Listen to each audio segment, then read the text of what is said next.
The American Society for Microbiology is launching a new journal, ASM Case Reports. The journal is already accepting submissions and will begin publishing in January of 2025. We will be discussing ASM Case Reports today, and you can find more at the journal website, which is at journals.asm.org/journal/ASMCR, or just Google the title. Some of the questions we will address include: what is the scope of ASM Case Reports? What makes a case report or a case series interesting and important? And why should people want to publish in ASM Case Reports? Welcome to Editors in Conversation. Please subscribe to this podcast and rate or review it. This episode is brought to you by the Journal of Clinical Microbiology, available at asm.org/JCM. I'm Alex McAdam, the Editor-in-Chief of JCM. Editors in Conversation is supported by the American Society for Microbiology, which publishes JCM. If you are a member of ASM, you can get up to 50% off the publication fees when you publish in JCM or any of the other ASM journals. I am joined, of course, by my co-host, Dr. Ellie Thiel. Ellie is an editor of JCM and a clinical microbiologist at Mayo Clinic. Ellie, it's nice to see you. It's been a long time. It has. I was almost nervous again, but this is kind of like riding a bike. You don't ride it all winter and then get back on. Yeah, we recorded 2 episodes at Microbe, right? Yeah. Oh, those were fun. That gave us a long break. Those were fun. Yeah. Well, our guest today is a return guest, friend of the podcast, Dr. Carey-Ann Burnham, who is the inaugural editor-in-chief of ASM Case Reports. Carey-Ann is a leader in clinical microbiology with a very productive research program and editorial leadership experience at the Clinical Microbiology Procedures Handbook, for which she is an editor-in-chief, and at the Journal of Clinical Microbiology, for which she was an editor for 10 years. Carey-Ann is currently the Chief Clinical Officer at Pattern Bioscience and a professor of pathology and immunology at Washington University St. Louis School of Medicine. Carey-Ann, great to have you back. Thank you so much for the invitation. I'm really excited to be here with you both today. Great. So let's get right into it. Let's talk about ASM Case Reports. So Carey-Ann, let's start with the scope. What will the scope of ASM Case Reports be? Yes, excellent question. So let me start a little bit by what I think a case report typically is and how we think about it. Case reports are often thought of as manuscripts describing uncommon presentations of common conditions or common presentations of uncommon conditions. And while that encapsulates some of our planned scope for case reports, I'm really hoping that we can exceed this traditional definition. I welcome case reports describing novel clinical cases, cases illustrating the utility or scope of new diagnostic methods, as well as descriptions of new therapeutics or vaccines in action. And importantly, I'm really hoping that we will see cases from both human and veterinary medicine. Our goal for case reports is to serve individuals in a wide variety of work environments in the microbial sciences, including practicing medical technologists, clinical microbiologists, infectious disease and infection prevention specialists, public health practitioners, and regulators in academia, as well as folks in industry and government. I hope that our articles will be of interest to people at all career stages, from early stage trainees to seasoned professionals, and ideally that the articles will serve as important tools used in a variety of settings from folks around the world. Although we just started accepting submissions 2 months ago, I hope you'll also indulge me with a couple of factoids about how we're doing to date. I am excited about the progress we made. Awesome. Well, we've actually received manuscripts from authors in 15 different countries.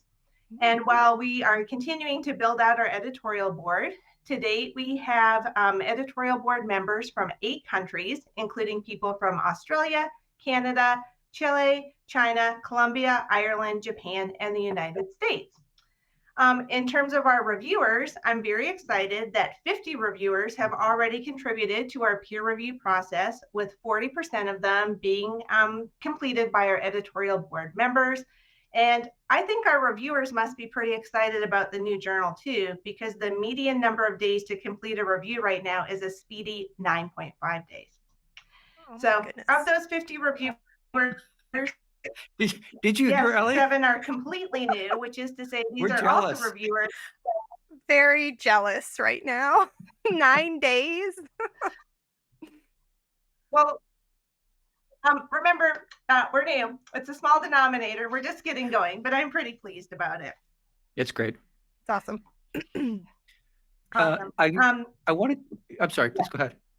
No, please go on. Yeah, I was going to say that that was terrific. And another place people can look to learn about the scope of the journal is an editorial that you have posted on the journal's website.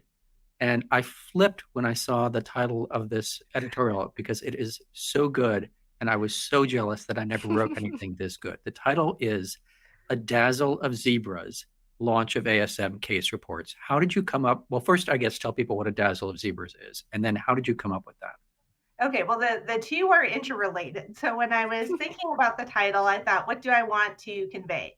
And I want to convey that our journal is going to talk about uncommon things in the microbial sciences. And so often in medicine, the saying is, if you hear hoofbeats, think horses. In this case, we do want to think zebras.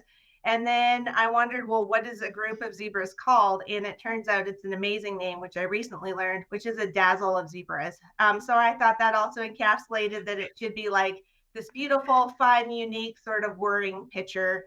And then just as a human, I have many goofy traits, but one of them is that I really love zippy manuscript titles. And so I just couldn't let the editorial go out until I had come up with a zippy manuscript title. It's absolutely great. One of the best. Definitely zippy. Yeah. Well, it sounds like, you're kind of, your case reports are kind of all encompassing. But can you talk a little bit more about what makes a case report particularly interesting or important? You kind of alluded to kind of a general description of these, but what's a good case report? Yes, I think it's a great question. And of course, what I'll be sharing is my opinion. I think there's a number of different opinions on this particular topic. But I think case reports can be useful as sort of I already alluded to, if it's a common presentation of something uncommon or vice versa. I think they're useful when they remind or teach the reader, perhaps for the first time, about something in clinical laboratory medicine or clinical medicine or microbiology that maybe they hadn't thought of. Especially if that thing they haven't thought of maybe is becoming more common or something that they should start to think about more in their day-to-day practice. I personally find case reports very useful and interesting if they describe a diagnostic dilemma. So sort of working through a case, maybe there was something that was a surprise. How was it resolved? I do feel like I need to say, though, that I only think those are interesting if the dilemma is resolved. If it remains ambiguous, I don't personally feel that's a particularly great fodder for a case report. And then when we have these situations where something typical in the day-to-day wasn't so typical, what do we learn from that? What's the lesson, and how might we change our clinical practice going forward? As we all know, it's hard to keep up with the world of infectious diseases, that everything keeps evolving. So I think case reports describing early manifestations of emerging infections or resistance patterns or observations that might happen in response to changing diagnostic methods are really important. And kind of the goal, when I step back and think about importance, I think about how can we deliver better patient care. And as I mentioned, in this case, the patient might be a human, it might be an animal, depending on our scope, but case reports that deliver information in that ilk. And then finally, I think the case, to really be important, needs to be put into a broader context. Why is this finding important? What does it mean? How does it fit into what we know? So not simply just stating, hey, this is what happened. Why does it really matter? Very nice. It's interesting. I didn't realize that we were including veterinary cases in this journal. That's pretty cool.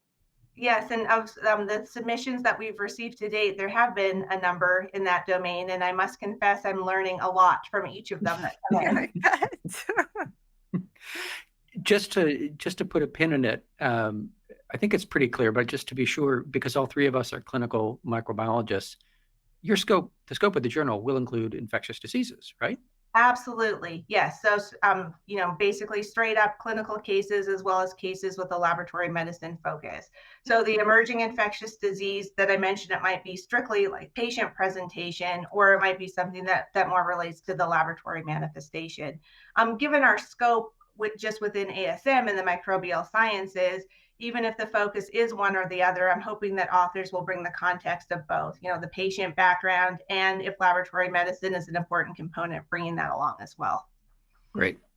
So you'll have different, I assume, different categories, different types of articles in ASM Case Reports. What will those be? Yeah, great question. So for our launch, it's still relatively limited. And I'll first list out the different types, and then I'm hoping we can talk a little bit more about them. Good. So we will have case reports, case series, commentaries, and an educational feature that we're calling News You Can Use. Okay, so can we talk a little bit more about the commentaries? Is that commentaries on the cases, or what exactly would they entail? Yeah, great question. So I think that commentaries can come to us from one of two different angles.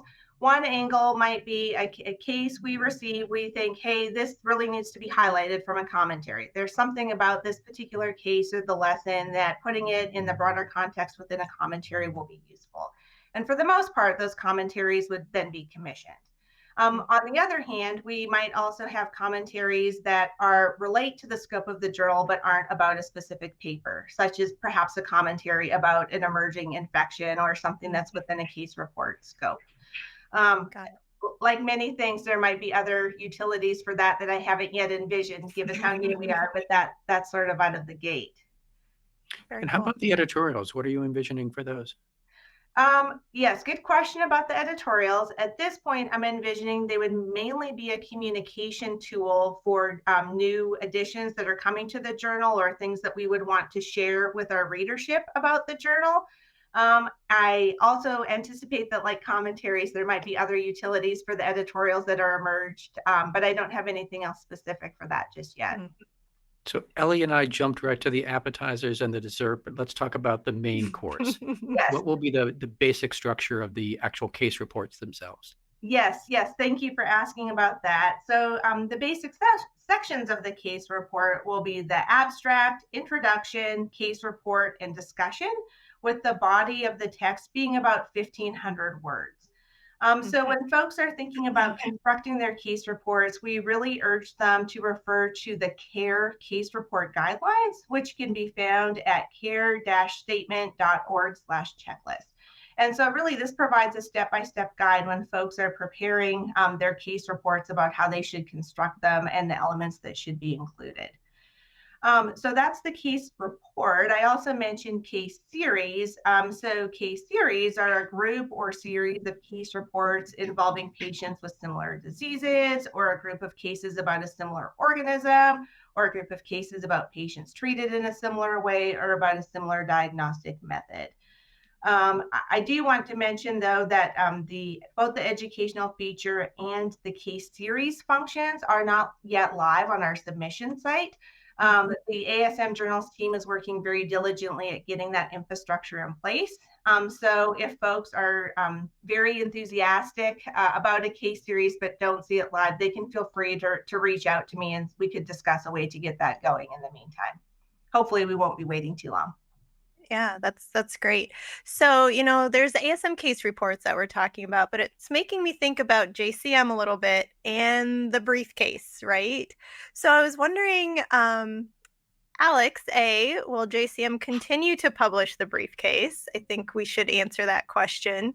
And then kind of talk a little bit about maybe which direction individuals should go, briefcase versus ASM case reports. So Alex, will JCM still have the briefcase? We will. And Carey-Ann is the founding editor of the briefcase. She is the one who created the format of the briefcase. Ellie, you are now one of the editors of the briefcase, and I've edited a number of the briefcases also. So let me hand it over to Carey-Ann and ask, it sounds like perhaps the briefcase in JCM and the educational feature in ASM Case Reports might be most similar. How will they be similar? How will they be different? And then we can talk about where authors might want to go. Yeah, that's a great question. So when I think of the briefcase, I think about topics that are really germane to the routine practice of microbiology. So the briefcase is not looking for extremely rare or obscure events. And the Briefcase is also deeply rooted in laboratory medicine or clinical microbiology principles. Typically, the Briefcase is not a topic that is focused more on the infectious disease side. The Briefcase has a couple of sections. It has the case, it has the closing, it has take-home points, and it has audience response questions. And also typically the Briefcase is one case published each month within JCM. The educational feature that we have planned for case reports does have some similarities, but definitely has some differences. So the News You Can Use feature will start with a paper that is a case report, and it will be a case report that is published as a case report following the case report guidelines that we just discussed for the journal. So that will still be the bread and bones of that, and the scope of the case report will match the scope of the journal overall. But for the educational feature, this is going to be supplemented with a couple other files. One file is a facilitator guide. So the idea is that this facilitator guide would be used to support using the case report as a teaching tool in a classroom setting. And so the facilitator guide will include learning objectives for the educational activity. It will include a couple of discussion questions. So it'll be a discussion that would be question used in an educational setting, followed by a commentary or a response that would support teaching that. And it will also include some multiple choice questions that will map back specifically to the learning objectives and can be a way to determine if the learning objectives were met. And these multiple choice questions should also map back to content that was started through the original case report. Then the other file that is part of the News You Can Use feature is a PowerPoint slide deck. So it will be a brief slide deck, really enriched for display items. So I might imagine this being things such as an organism life cycle or a chart comparing different diagnostic methods for specific disease states or key characteristics of a microbe, something of that ilk. And so the slide deck will illustrate the key concepts in the facilitator guide. So I'm sort of imagining a few different ways this might be used. I'm imagining folks preparing for boards might use the material. I'm imagining that educators might use the slide deck and the material as sort of a jumping off point. So yeah, I'm really excited about it. All three of those components will undergo peer review, and the reviewers will be asked to provide feedback on each individually. I think that is amazing. You know, I just see this as an invaluable tool for our fellows in particular. Like you said, studying for boards, but also just learning the material, especially if they're fresh out of grad school and only know one organism. You know, I think this is wonderful. I'm also hoping that fellows will be able to package up some of the work they're doing as part of their fellowship program. Yes. Yep. And it will be a way to get sort of a credit for that work on their CV as well. Yeah, I can see all of our rounds being converted. I hope so. I'm gonna reach out to you and follow up on that. Yes. I do less with fellows than Ellie does, but I run our microbiology course here at the medical school, or microbiology section of a course here at the medical school. And I can see using case reports both in our case-based exercises as well as providing them as an additional resource along with the prep material for our exercises. So I think that they'll be really useful for education.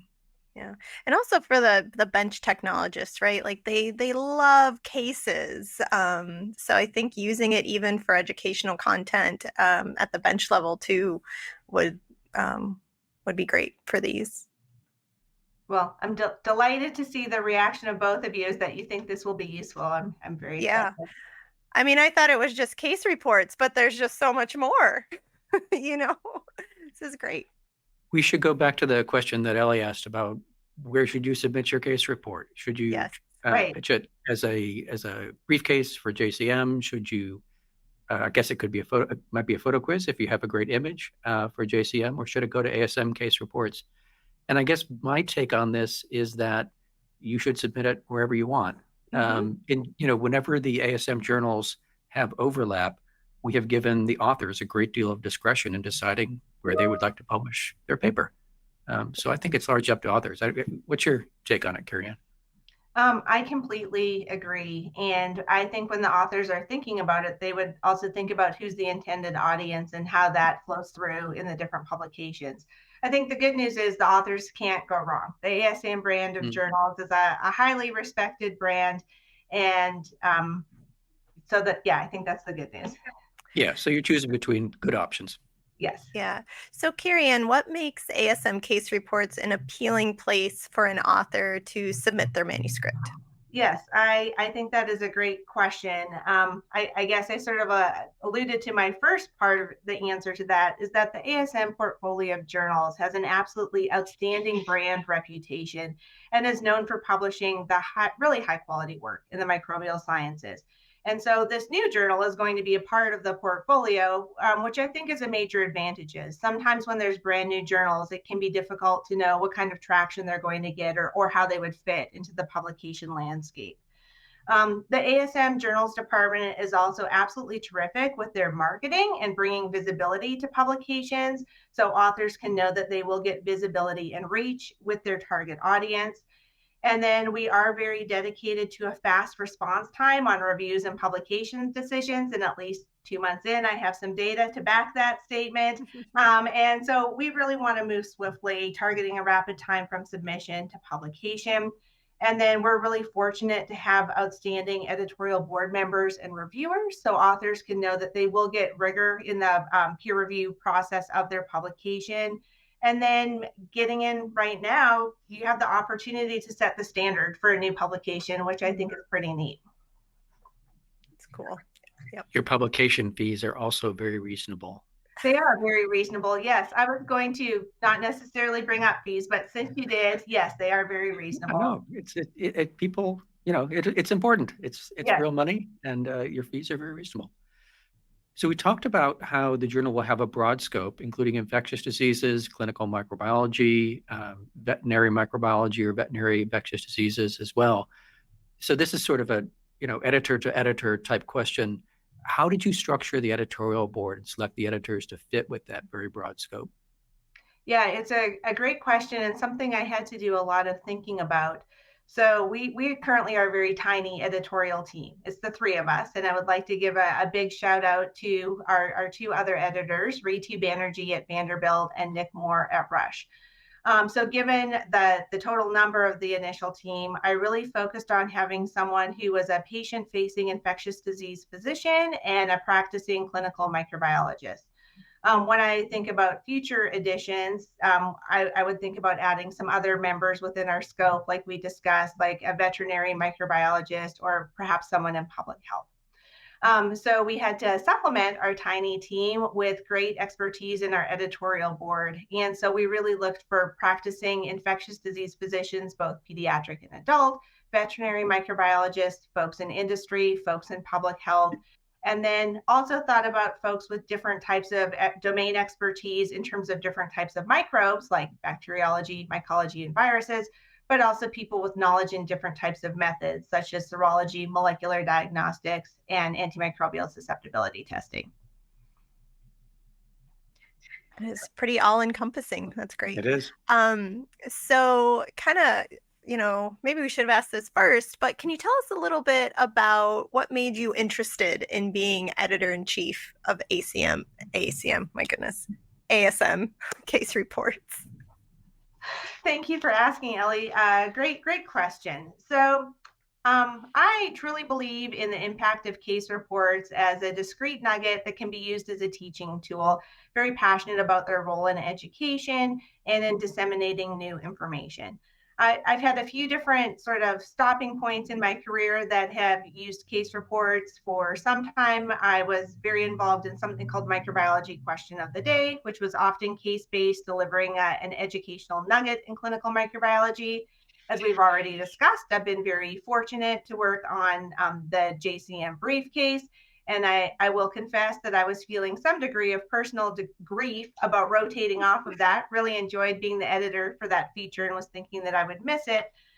So case reports have sort of been a part of my professional portfolio. So when I heard that ASM was launching this new journal, I was very excited about it, both because of the content and also to be part of launching a new journal. On a personal note, I really love being a builder and creating things. I love working with teams to develop a vision for a new product or process and converting that into a reality. So the opportunity to work on a new title within the excellent ASM portfolio and help shape the vision and direction was just too good to resist. So I'm just really excited about helping shape this publication with our team from the ground up. Yeah, it sounds like you're really the perfect person for it, Carey-Ann. I'm excited to see where this goes. Oh, that's generous of you. Thank you. Yeah, I think this is going to be absolutely great. I am looking at the time, and it looks like we have a few extra minutes. Oh dear. So I'm going to bring back something that we have not done since the darkest days of the pandemic. And I think, Ellie, you were a guest the last time I did this, was well before you were co-host. Mm-hmm. And it is to play a little game, a little quiz. And this was inspired by the title of your editorial, Carey-Ann, The Dazzle of Zebras.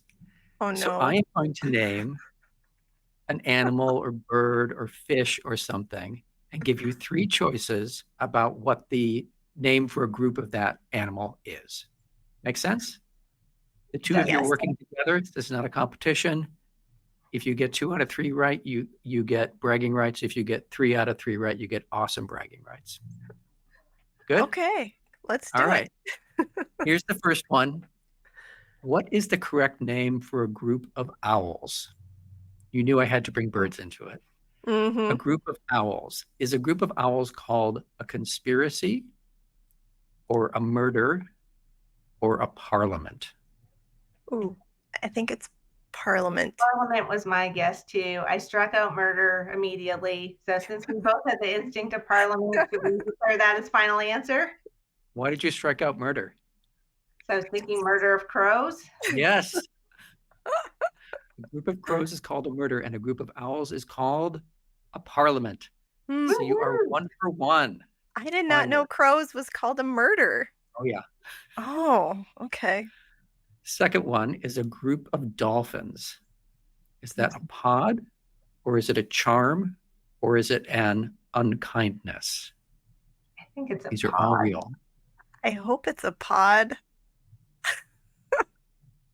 The others just sound wrong. They sound wrong. What do you think, Carey-Ann?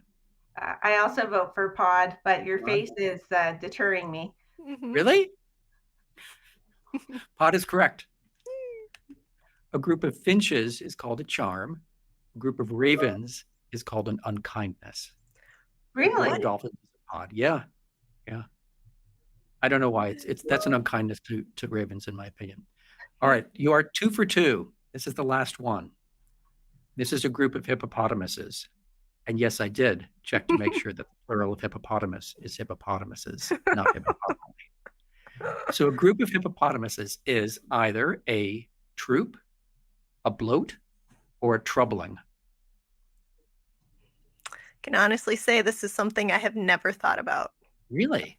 Mm-hmm. Bloat and troubling. I'd go with bloat because they're bloated animals. They're big. I mean, that was the imagery that popped into my head. I have no idea. Is that your final answer? Sure. That is correct. You got 100%. Wow. Thanks for being such a great teammate, Ellie. Yes. This is, you know what, Carey-Ann? I think I could be your veterinary editor. I know all about animals clearly based on this quiz. You want a really tough question? What do you think composes the group that is called a troubling? Pigeons, because they poop everywhere and they're troubling. I like it. It's not pigeons. In fact, it's not even a bird. It makes no sense. It's goldfish. Really? Yes, a group of goldfish is called a troubling. I was picturing some sort of rodent. Maybe that's because that's how the parents feel when the children bring the goldfish home. Maybe. This has been a lot of fun. Ellie, I saw emails flying earlier this morning And it looks like you have something great planned for our next episode. What will we be talking about? We will be talking about self-collection and home collection for STI testing and all of the pre-analytical and analytical challenges one needs to consider when considering bringing this sort of testing in-house. So it'll be fun. That's a great topic. Yep. Carey-Ann, I am really looking forward to the launch of your journal, ASM Case Reports, and I'm looking forward to seeing where you take the journal, and I'm looking forward to reading the journal. Thank you for joining us. Thank you for having me. Thank you for your interest, and excited to see where this goes. And thank you for listening to Editors in Conversation.